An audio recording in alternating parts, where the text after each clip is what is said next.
I will have to start getting my fashion advice from somewhere else other than the website of a mid-tier suburban Boston classic alt-rock radio station. It's all on you now, SUNY New Paltz, WFNP 88.7, The Edge.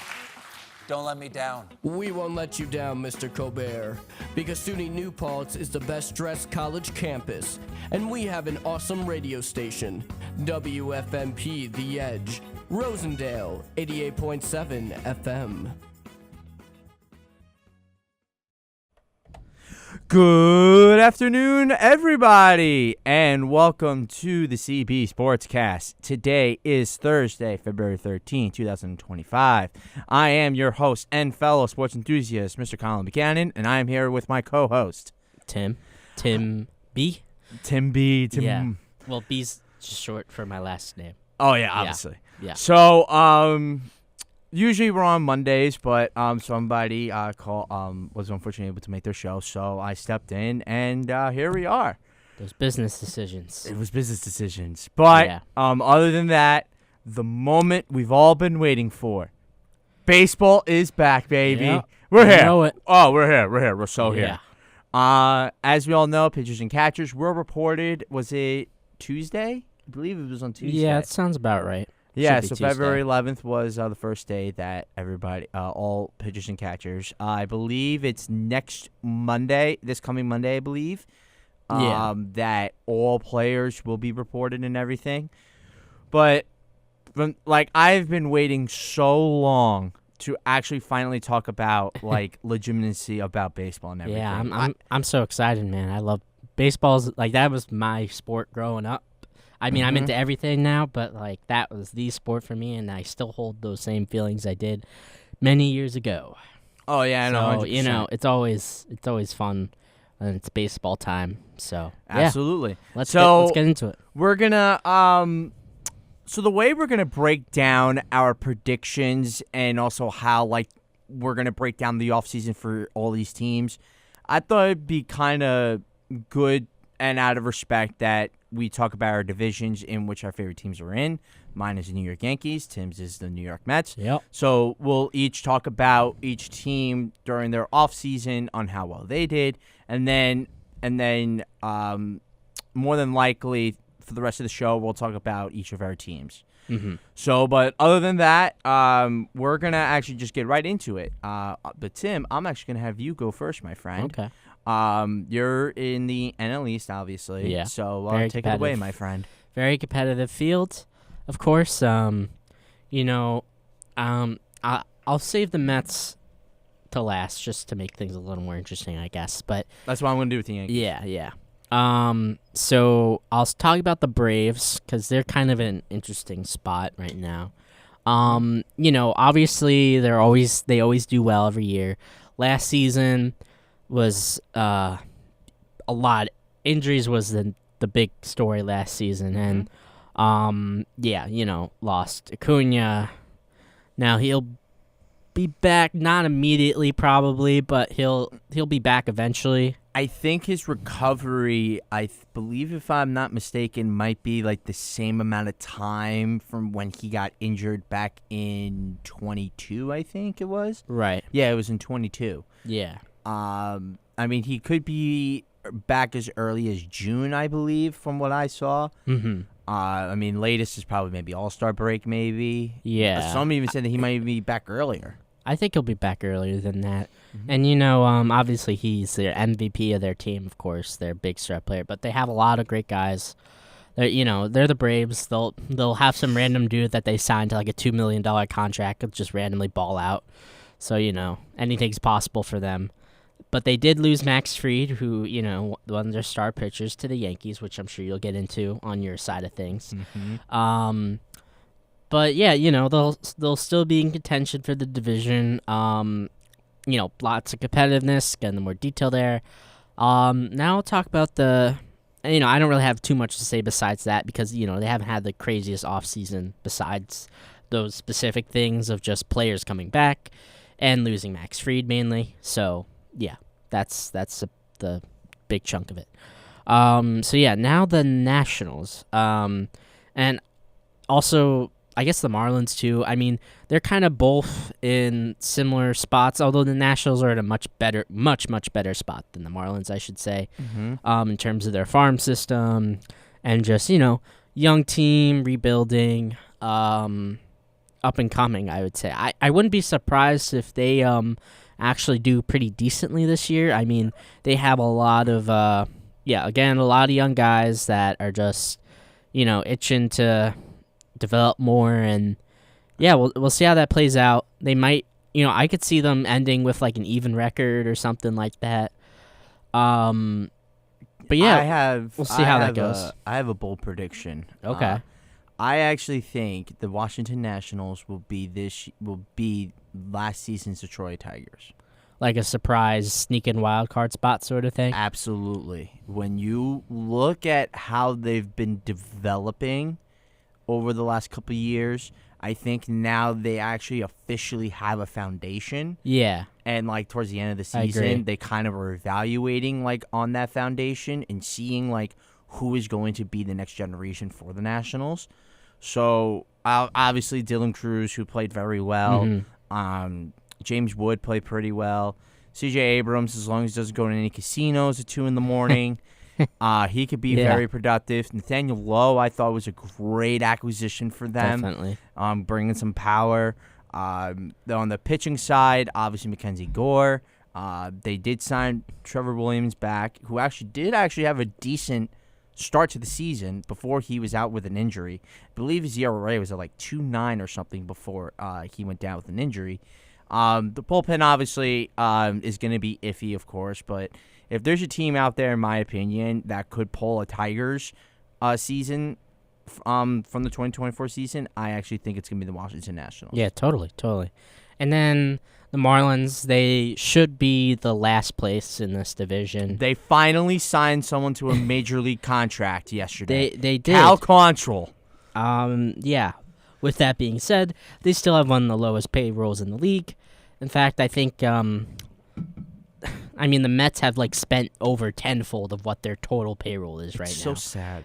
Yeah, not a big market team, of course, but like this is just kind of, it's very, just they looked promising a few years back, but they just for some reason dumped their They dumped all their good players. all their organizational people, and then they're selling, and then now they're rock bottom. It's because of kind of like what the Oakland A's kind of went through. Yeah. Like they have this broad of talent for good years that they had and everything, like from 2017 to like 2021 team. Like they had like great players and everything. They become sellers. The issue is that like all those players are gonna want big contracts. Like look at the guys who got actually those contracts. Sean Murphy got his contract. Matt Olson got his contract. Matt Chapman just got his contract during the season and all that. Who must have been thinking of? Frankie Montas obviously got his money and everything. Definitely. So these guys, like all that money and everything was probably gonna be triple if they kept them all. So that is what the Marlins did. And honestly, the way that they kind of were in 2022, or 2023, the year they made the playoffs, they weren't expected to do that. So they kind of were just like, okay, let's just see on how we played in the start of the season. And then obviously Luis Arias got traded and all that, and then it just went all downhill from there. Yep. Yeah, very, very unfortunate. And, with that all being said, the Phillies, before I get to the Mets, of course. How could I forget the Phillies? Obviously no ill will from a Mets fan, of course. But, I'm kind of interested to see how things go. Obviously they were one of the best teams in the regular season, the second best record in the East, behind the Dodgers, of course. But, they're an interesting team. They fell flat in the playoffs, and, that raises a lot of questions, even if you have a good regular season. I saw that with the Mets in 2022, where they had an amazing regular season, but falls apart at the end. And then you think things are going to be okay by the next year, but, that may be a sign of how things are going to go further on. Doesn't mean that's going to happen. They have a lot of great players, of course. So, but yeah. let me ask you a question. Do you think that the Philadelphia Phillies, from an offensive standpoint and a starting pitching standpoint, do you think they actually have also from a bullpen perspective, do you think they actually have the most complete team in the National League? They certainly have a lot of depth in like most sections of everything, I'd say. Like they have a lot of obviously they have Harper, and like their offense is, it's like you kind of recognize every guy on their roster when it comes to their lineup. By that I mean their pitching. Obviously they have the guy, I forget his name. He was on the Mets, but now he got moved over to the Phillies. I can't remember his name. Yeah, Zach Wheeler. Yeah, Zach Wheeler. Yeah. And then, I mean, this rotation, honestly, could be not... I probably would say if there's a team out there that can probably dethrone the Dodgers on their empire, I actually think it could be the Phillies. I mean, you got Zach Wheeler, Aaron Nola, Ranger Suarez, Christopher Sanchez, and you also acquired Jesus Luzardo in the offseason. I mean, that is probably, when fully healthy, and based on the seasons that they had the previous season, you could probably make a good argument that this rotation is just as good as the Dodgers. Yeah. I mean, from an offensive standpoint, you can also make a good argument that the Phillies are. Now, listen, am I saying that the Phillies can be better than the Dodgers? Maybe. I think it would take a lot of things to go right for them for that to happen. I mean, listen, the Giants just a couple of years ago came out of nowhere and won 101 games. So yeah, I don't even know. I don't know how that happened. Same with that Orioles team a little bit ago too. Oh yeah, no, but like if there's honestly a team that could probably do with what the Giants did a couple of years ago, it's definitely the Phillies, in my opinion. Yeah, I could definitely see that. And maybe this is just part of my bias, if I'm being completely honest with myself. But it's just how there's lots of varying factors with baseball. I certainly feel it more than any other sport, where it's like you have these expectations, but things can just go awry, and you can't even figure out why sometimes. And obviously, with the multiple injuries that happened during the regular season and all you don't know what to expect. Obviously, with the Dodgers, Dustin May's coming back, Tony Gosselin's coming back, and Clayton Kershaw. Although he's not going to be as big of an impact as... you want to know something really funny? You know that he was actually not re-signed, and he was already down with the team? Yeah, he was just... He knew what was going to happen. It's like, you know how like you always get that feeling like if you're like a graduate student and like you're not there anymore, but like you just go into the classroom and just say like, oh yeah, no, I know the teacher and everything. That's what it kind of felt like. Yeah, I mean, he's been at the team his whole career. Exactly, 100%. Nothing new for him. But yeah, the Phillies, they're one of the top teams, of course. And then finally, as this is my team, and of course, this is a New York market, of course, too. So we got to focus on these two New York teams. New York Mets, baby. Yeah. Go ahead. So obviously, it was a pretty eventful offseason for them. Their biggest one, of course, Juan Soto. Who? Yeah, I don't know. Kind of a out of the blue sort of thing. But for real, biggest acquisition of the offseason, undeniably. Almost $800 million. Jeez. That's just crazy to say even out loud. For 15 years, so, he's probably most likely spending the rest of his career at the Mets. Outstanding hitter, best hitter in the game in terms of just like making contact. And, obviously has a lot of power as well. Just a huge addition. People said a million times. There's not a ton to even be said at this point because it's already been said a million times. But, he's a generational player. And, he's not the best fielder, but he's serviceable enough. And, that's completely fine with your offensive juggernaut is doing most of the time. Now, besides that, it was a lot of re-signings besides Juan Soto. You also did Yeah. some. You also did some moves to small help out moves. with the pitching and everything. Yes, and the pitching is seen as their weak spot. Actually, their bullpen is actually pretty good. I think, like really solid, well-rounded, has a lot of depth to it. But people have questions, and and they're certainly valid. Excuse me, somewhat with like you have Sean Manai, who had a great turnaround. Completely changed. It's hard to even evaluate him based off like previous seasons before this because he literally completely changed how he pitches. So, and once he did that, he completely performed for the most part.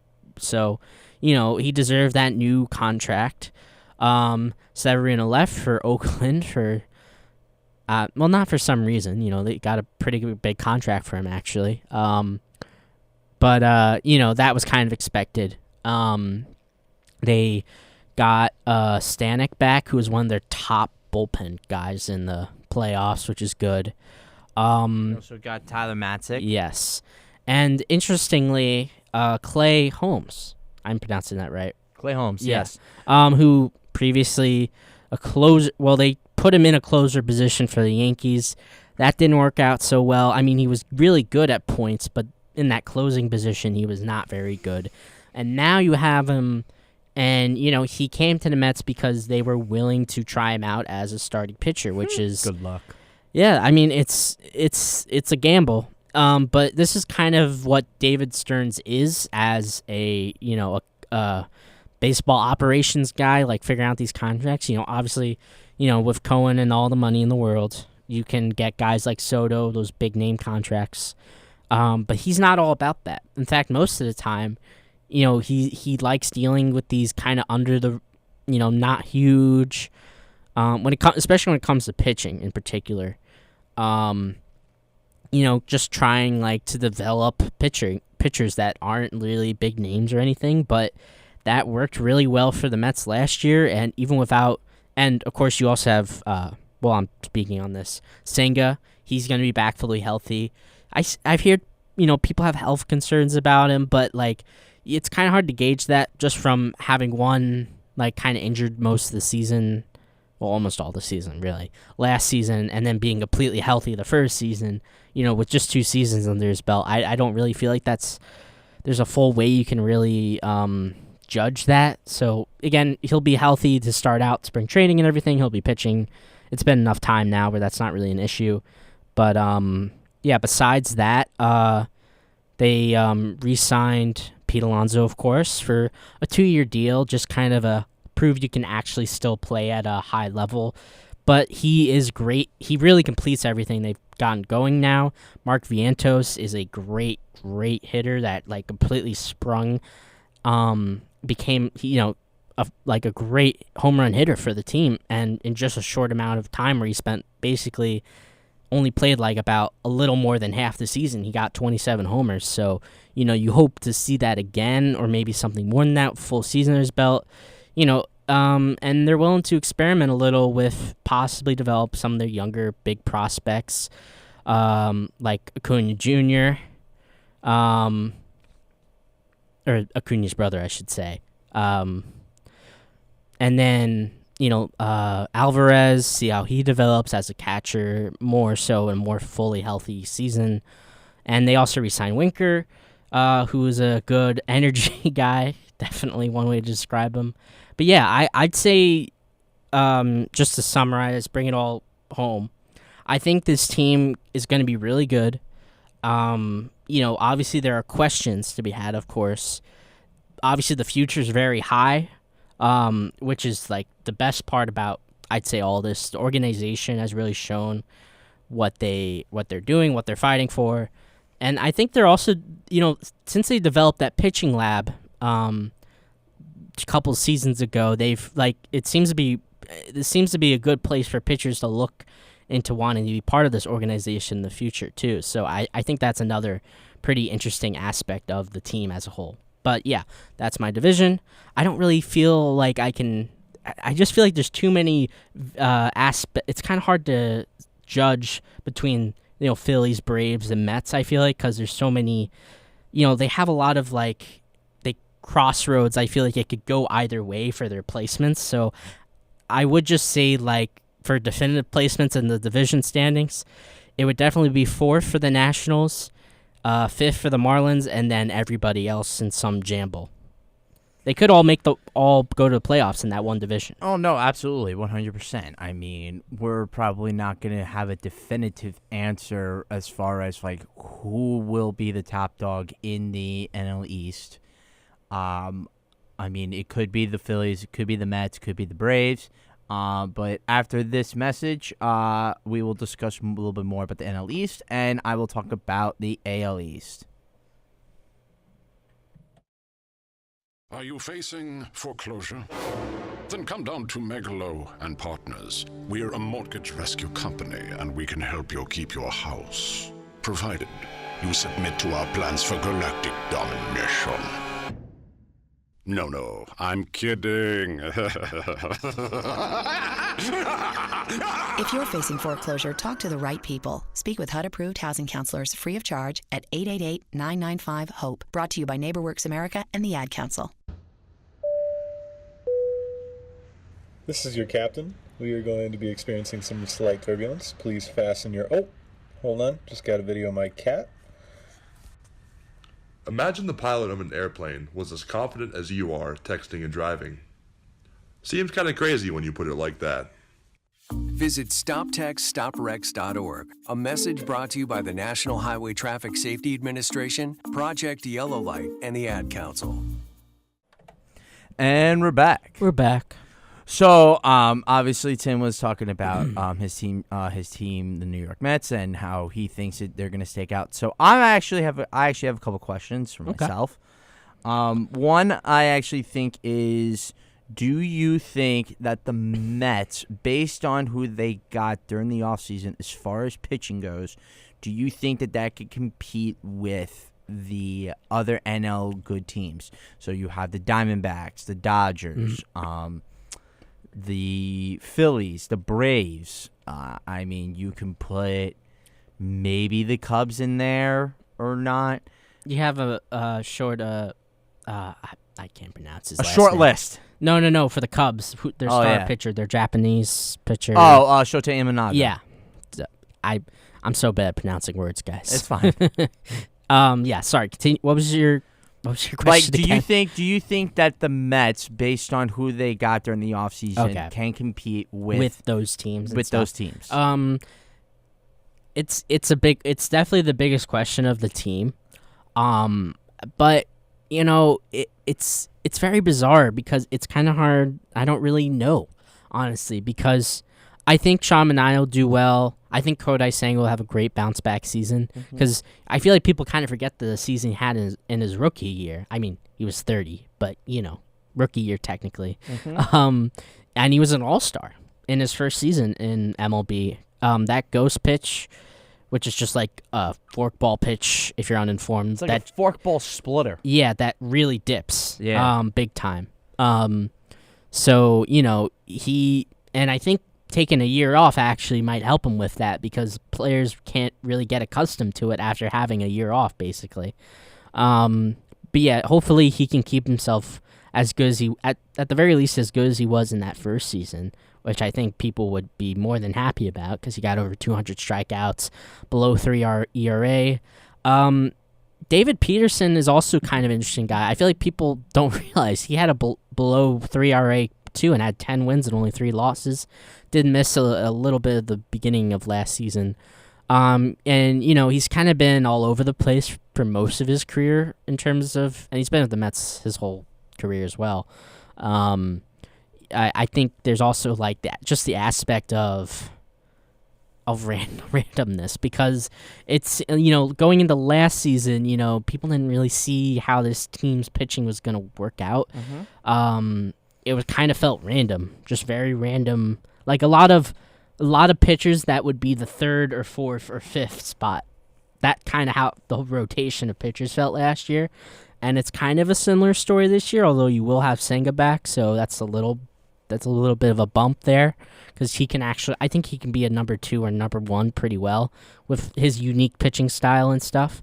But But yeah, Clay Holmes is just a complete gamble. I have no idea how he's going to turn out, but he can. Obviously, he hasn't been very clutch in terms of the closing guy. I know he blew a lot of saves. That's something to keep note of. But I think I trust David Stearns. That's the big thing, because he has shown throughout his time in the Brewers and just this first season that it doesn't even seem like it matters how we take it in. It's just like I trust his image. His image, like, he takes gambles, and for the most part, they have worked out. So I'm trusting the way he wants this to go, and we'll see how it plays out. Very, very, very well perspective on some of those things. Thank you. So, but from my standpoint, I'd probably say the Mets did the best that they can, especially for the fact on the contract that they gave Soto. Yeah. But as we dive deeper into the next couple of weeks, obviously with spring training games coming up, we'll dive more deeper into some certain aspects like MVP and all that stuff. Yeah. But for right now, we are going to shift over to the American League and obviously the American League East. You have a lot to say, I bet. I do indeed, but I'm going to do a little bit different. Rather than kind of talking about like the Yankees last, I'm actually going to talk about the teams on where I think they might finish in the division. Okay. So in last place, it really was kind of difficult because in my perspective, when I was looking at like the projected lineups and like their starting pitching, you can make a great argument that this is the best division in baseball. Yeah, by far. Definitely a lot of competitiveness, of course. Like if there was a format where it was like the NFL or like even the NBA where like 16 teams or something like that make the playoffs, all 5 of them you can make a great case for. Yeah, but I guess so. Obviously the first team I'm going to talk about who will finish in last place, Toronto Blue Jays. Yeah, probably. Honestly, from I feel like they like retooled, but at the same time, like they kind of got the scraps, I could say. Like they were obviously in on Ohtani. Obviously they were in on Sasaki, who they almost got, but then eventually he went to the Dodgers. Ugh. Was it really that close when you think about it? He was pitching. He went to Toronto and was actually pitching in Toronto. That warm weather, though, it speaks loud. 100%. So. But yeah, they do have Vlad though. They do have Vlad Although though. he might be going as well in the future. So the latest rumors about now, listen, is there a chance that Vlad could get traded? I mean, listen, if Luka can get traded in the NBA, now I mean, let me phrase that: if Luka can get traded in the NBA, Vlad can get traded in the MLB. So, oh yeah, totally. I mean, he'll probably walk in free agency. It's not a long shot for that to happen. So I'd say a trade would be the best option for them. So depending on how the season goes. The latest news I've heard about the Blue Jays and Vladdy working on a contract extension, the number I heard is like $450 for him. So how many years would that be? I think they're going to say it's going to be like 10 years or something like that. Because you got to realize he's like 24 right now. Oh, yeah. So. I didn't even, I mean, I kind of forgot about that. The lineup itself is pretty good. It's Springer, Bo Bichette, Vladdy, Santander, who they signed in the offseason, Alejandro Kirk, Darren Valsha, and Andres Jimenez, who they got in the offseason. And then third base, and then outfield, and their left fielder is a little iffy. But it's honestly their rotation that really concerns me, actually. Barrios is coming off a really bad season. Kevin Gausman was coming off a not very good performance of a season. Chris Bassett, I think, was probably their best pitcher. You don't know what you're going to get out of Max Scherzer. Supposedly, he might not even get to like 20 starts. And then Bowden Francis, who actually was decent down the stretch, but other than that, their bullpen is not the best out of the division, but it is a bit iffy. So, but based on some of the win projections, one win projection has them at 83 wins, but Fangraphs is the more kind of like the better accurate one. They have them at 82 wins. Now, am I saying that they can win that many games? based on how the American League is, I probably would say that's a little bit of too high of a number. You think so? I would probably put them at around where they finished last season, maybe between 72 to 75 wins. But yeah, so that's what I'd say about the Blue Jays for now. Okay. The next team up, I would probably have to say the Tampa Bay Rays. Yeah. But I mean, listen, I'd probably say since they hired Kevin Cash, you never know what they could finish with. They could finish with the worst record in baseball, or they'll find a way to win 90-something games, and they'll make it to the wild card. Do you remember when they had that insane start to the season a couple years back? I think it was actually, was it 2 years ago? Yeah, it was 2 seasons. Yeah, where they started off like 15-1 or something. Yeah. And then they just lost in the wild card. They did. So their lineup is Brandon Lau. Oh no, it's Yanni Diaz, Brandon Lau, Junior Camarero, Josh Lowe, Christopher Morel, who they got during the trade deadline last season, Danny Jensen, and Taylor Walls. And obviously Wander Franco. That's not to be discussed. But the biggest thing that I think that could put them in contention, possibly for a wild card, their pitching staff. And obviously their pitching staff has been their backbone, I probably would say, for the last few seasons. Mm-hmm. Because now you're getting back Shane McClanahan. You're getting back Drew Rasmussen. Ryan Podet actually was fantastic for them during the season. They're going to get Shane Baz back also. Yeah. And Taj Bradley, who I actually thought did really good during the season before he got shut down and everything. Zach Littell will probably be there in and out, starting and back of the end rotation pitcher. And then their bullpen, I think they lost a good amount of pieces in their bullpen, but I probably would say, just from a roster standpoint on how they structured it, you can easily put them as a team that can surprise everybody and finish with 90 games and make it to a wild card spot. Yeah. But honestly, everything's got to go right. McClanahan's got to get back to his Cy Young form. Rasmussen's got to get back to his All-Star form. Poet's got to put what he did last season. Shane Baz has got to stay healthy, and obviously Taj Bradley's got to stay healthy too. How long have they had their manager for now? Kevin Cash, I think he's going in. I think next season, I think he'll be in his 10th season. Wow, I believe. I completely forgot how long he's been there now. It's insane. So, and then the third team, as crazy as it's going to sound for me, I think the Baltimore Orioles will finish third.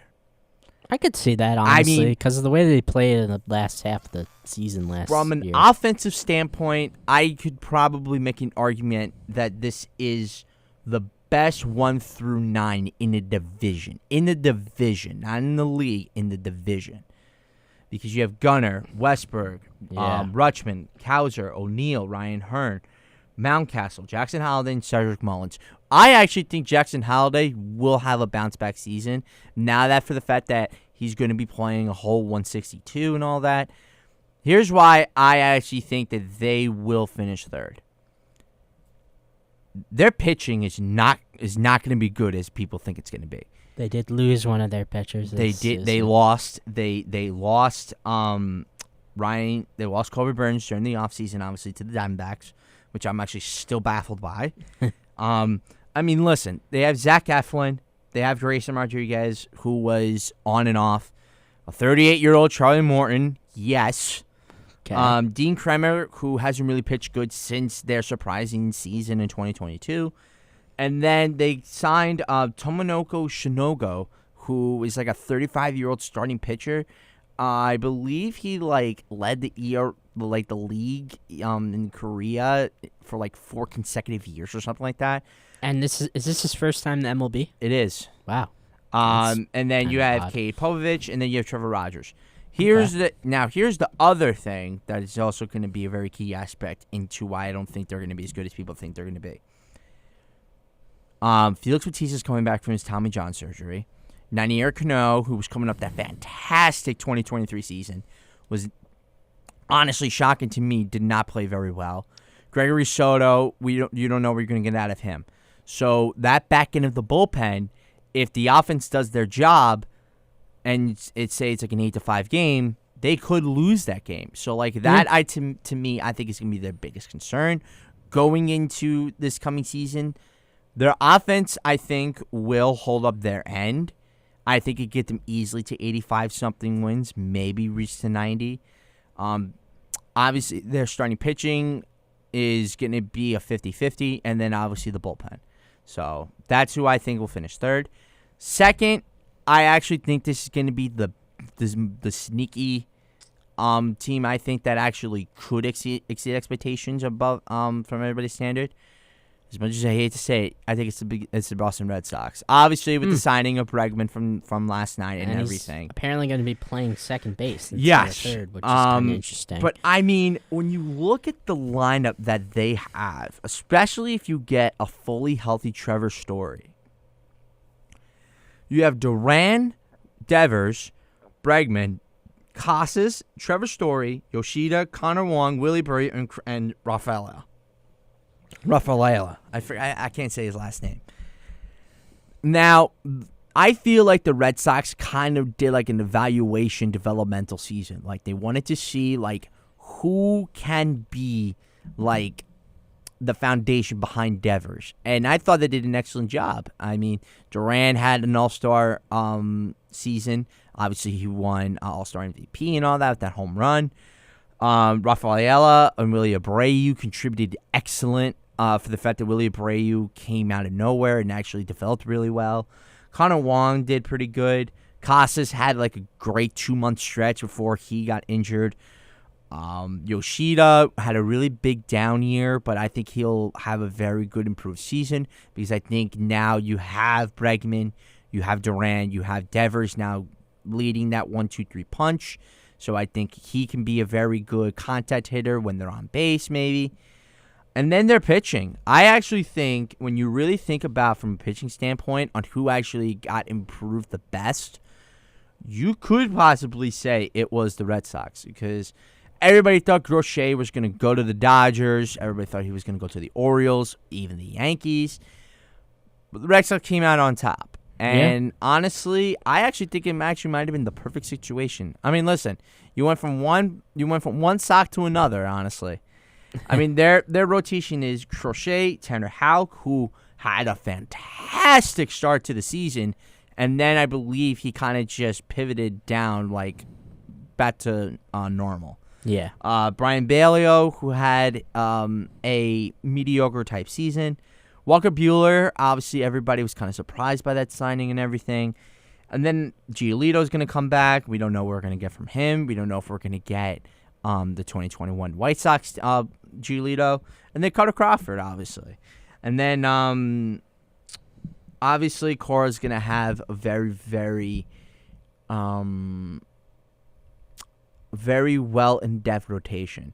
Now, do I think that this rotation can outlast the Yankees in a series? It depends, really. But, I mean, I really think that this team can be one of the more sneaky, very underrated good teams in the American League.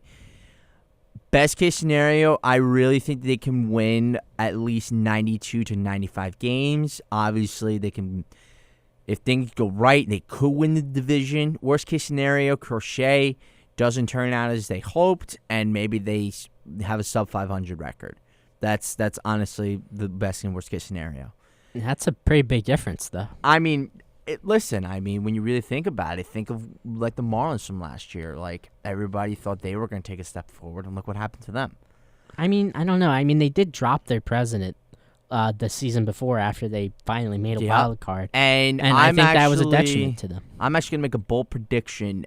Obviously, Sandy Alcantara is going to be one of the top-tier targets going into the trade deadline. I honestly think that the Orioles, Red Sox, and the Yankees will make a hard push for him. Right. Who do I think might make a bit better push for him based on trajectories for wins and losses? I probably would put the Yankees, Red Sox, and then the Orioles. So in that order, or just I would go in that order. Okay. And finally, Speaking of, the team who I think will win the American League East for the second time in a row, my New York Yankees. Obviously, we're coming off a World Series loss. Honestly, it was just great for us just to be there and everything. But in the offseason, we lost the battle. We lost the battle to re-sign Juan Soto. But honestly, I feel like if I had like half of a brain, it's like half the brain is like good that we didn't get him back. The other brain is like, I wish we signed him back. But then, like, as this offseason progressed, which I honestly thought could have not gone any better. I mean, when you talk about for the fact that we got the best closer in the National League, oh, man. It's just music to my ears, honestly. And going in further into it, I actually think Devin Williams will be the league-leading saves. I think he'll lead the league in saves this season. I'm happy that the Mets don't have to face him as often now. That's true. Although unless it's the World Series. Yeah, unless it's Pete Alonso can face him all day. Mm-hmm. So, but, I mean, just unbelievable job by Brian Cashman to kind of make up for our loss.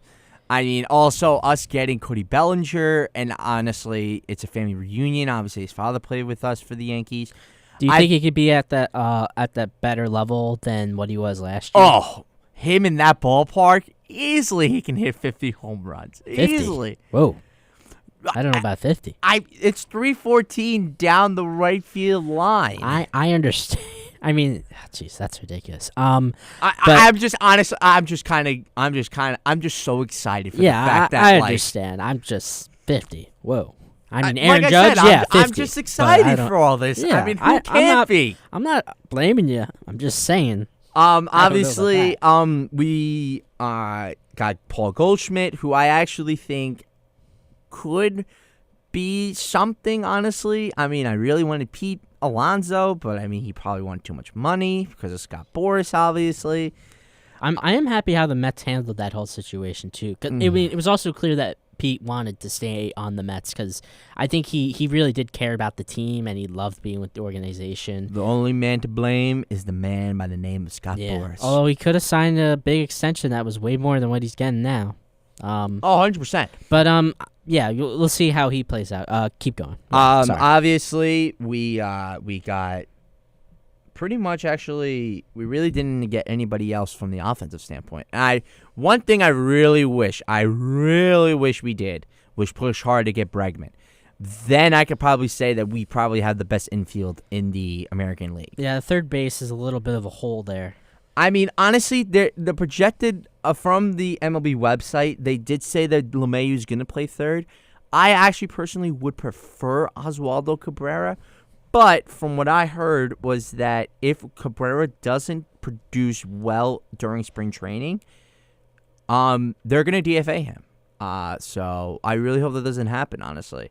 I mean, LeMahieu hasn't been as good since he signed with the Yankees years ago and everything.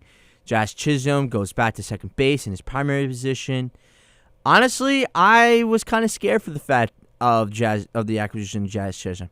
I really thought his swag ego was going to take the best of him, and the locker room was not going to really appreciate it. I underestimated him. They loved his presence in the locker room. He did amazing during the postseason at times and everything. But other than that, I really would probably give our offensive standpoint maybe a B-, a C+, maybe. That's fair. I mean, I wish we could have done more, but we did do good enough in certain aspects. So, but can I just ask like a quick question? Like, Jazz Chisholm just reminded me of like, do you think they should get rid of the whole beard thing, the whole facial hair thing? Personally, I think they should because it's just getting a little old. I honestly think, like, you know how, like, so their rule is that they can't have, like, you can't go below the neck Below? Or like, oh no, you can't go below the earlobe, I believe, when it comes to hair for them. So basically a mustache. So like, and that's yeah, it. so like, honestly, like the hair thing, that's fine. But like when it comes to beards and everything, obviously when it comes to facial hair and everything, certain people can't really control like their facial hair and everything. And like it's for just a me, beard. like I have like mine regrows like in about 4 or 5 days or so. So like, and then when it's necessary, I shave and everything. So like that's what it's gonna be for like certain players. Do I think that they should? I honestly think that they should change the rule, kind of like retweak it, kind of like in order for you to have a beard, you maybe can have like a chin strap, or maybe even have like a beard, but like have it not go like basically have like a beard or something. No, have like a beard strap, like it can't go like underneath like your chin, so then that way like it can only just show like on your face and stuff. I don't know. So sorry, but I just fine. had it on my mind. But also, like, I feel like it's just let guys just do their appearance how they feel it, like long hair, whatever. I mean, we live like these guys are. They make a ton of money and they all play really well. I mean, and I their will hair say, ain't affecting that. I will say, I looked at the picture the other day of Devin Williams. Yeah, he doesn't even look right with a beard. No, I actually think he looks more dangerous than ever. I really think he does. I think beards make people look intimidating. Have you ever seen James Harden with his eyes wide open with his beard? Yes. It's scary. It is. That beards can be intimidating, people. But other than that, I actually think we did a great job as far as the pitching staff goes. We signed Max Fried. A lot of people had mixed reviews about it. The years is the big one. The years is the big one, obviously. He's going to be 38 by the time. But, I mean, listen, we needed another good starting pitcher, and nothing was going to be better than for the fact that we got Max Fried. I wish we had Sasaki. I wish we pushed harder for him. But, I mean, listen, we got Max Fried. And then, honestly, if you really put your mind to it, in my opinion, I think we might have the best 1-2-3 punch in baseball. Like that top three rotation. You don't think like Yamamoto and Ohtani himself, and who's their third guy? Blake Snell. Yeah, you don't think that would be better? If you get an all-star form Max Fried, you get last season's Garrett Cole, and then you get Cy Young candidate Carlos Rodon. Who's stopping that? Who is? I mean, anything can happen. Yeah, I mean, obviously Luis Gil, who had a fantastic start to the season and then finished off pretty strong. Obviously, he's now going to be the next franchisee when it comes to pitching when Cole and all of them get older. Clark Schmidt, he had his good stints during the season. Marcus Stroman, he's iffy. We're kind of just looking to kind of just get rid of him because of his contract. But, I mean, other than that, I really think we did an excellent job on putting a good rotation, despite last season have a pretty good one. But now that we got Max Fried and everything, I think we're suited to be very, very good. As far as the bullpen goes, now, I have been wanting to say this on the podcast. Based on the season that Luke Weaver had from September and then going to the playoffs, I can make an argument that this is the best 8-9 duo in baseball. All right. I mean, Luke Weaver was unstoppable. Like, his ERA actually decreased as the month of September went by and going into the postseason. Do you know how impressive that is? Yeah. Especially for the fact that, like, the postseason, which is the biggest stage during the season, and especially for the fact that you are pitching all season long and you're getting better. Like, I just don't know how you do that. And then, obviously, Devin Williams being one of the best National League pitchers, now going into the American League. And Aaron Judge. And then, obviously, you have Aaron Judge and everything. Although, keep in mind he does need to perform better in the playoffs. So obviously, if you want to get over the hump, he needs to play like he does in the regular season, or at least close to. 100%. I totally agree. It's kind of inexcusable the way he played in those World Series games, man. I mean, I know I'm being a little harsh saying that, but I feel that way. No, you are more than entitled to do that. I mean, obviously, our bullpen, we kind of got better, I'd say. I mean, we still got Mark Leiter Jr., who was pretty well for us. Ian Hamilton, during the start of the season, was fantastic for us before he went down. And a lot of people tend to forget Fernando Cruz, the relief pitcher from the Cincinnati Reds. He was decently good to start the first half of the season. Then he kind of died down as the season progressed. That's how it tends to go sometimes. Oh, yeah, no, 100%. But, I mean, do I think our bullpen will be just as good as the best teams among in baseball? It's gonna have to wait, honestly. But after this break, we'll talk more about it.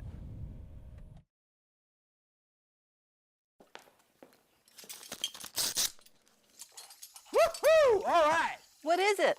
I got into state. Yes. What's the other letter? Oh, no.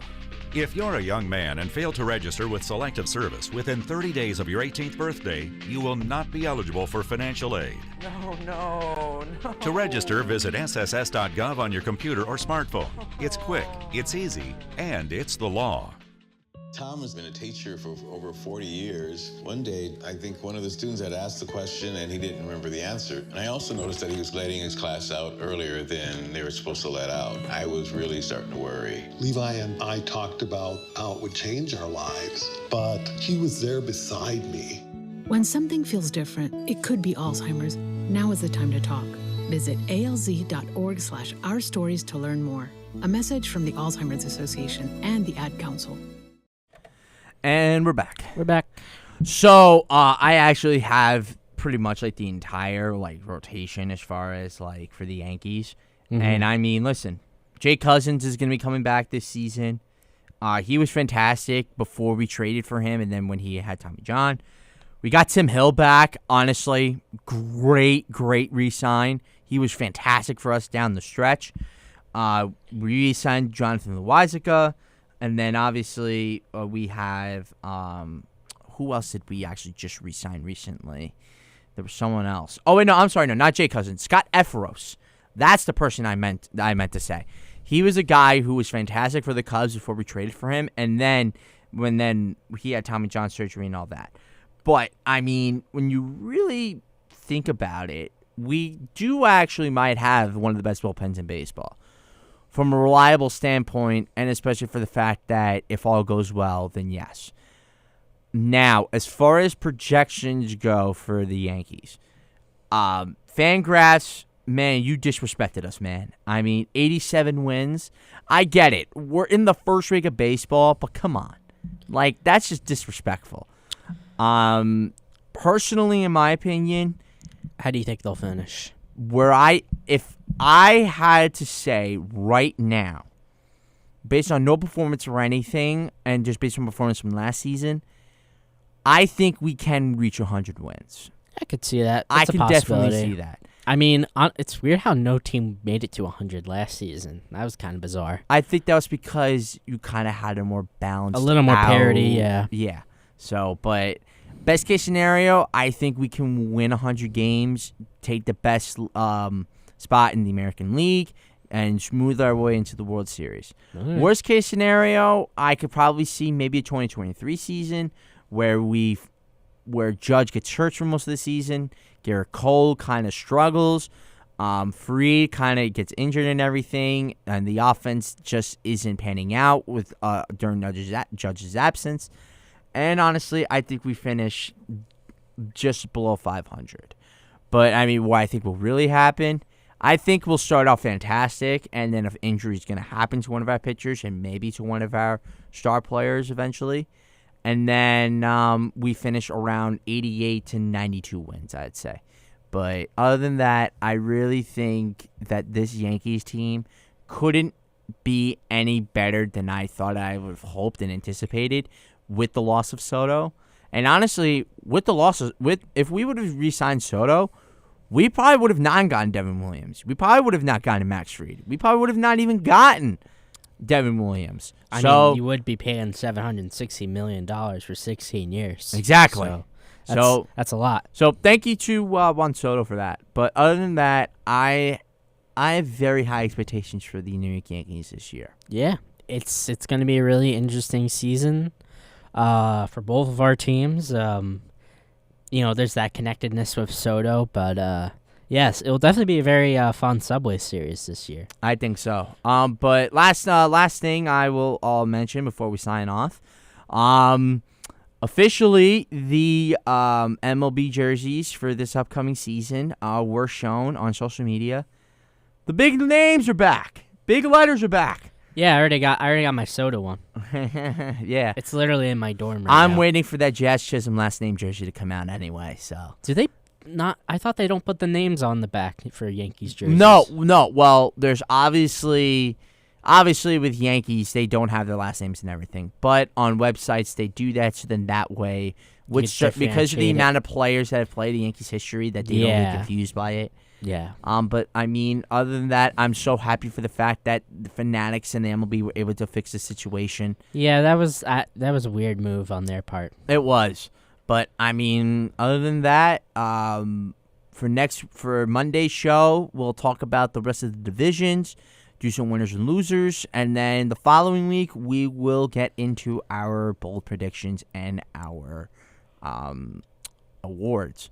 That is going to do it for the CB Sportscast. I am your host and fellow sports enthusiast, Mr. Colin Buchanan. I'm Tim Borland. And thanks for watching and listening. Have a good day.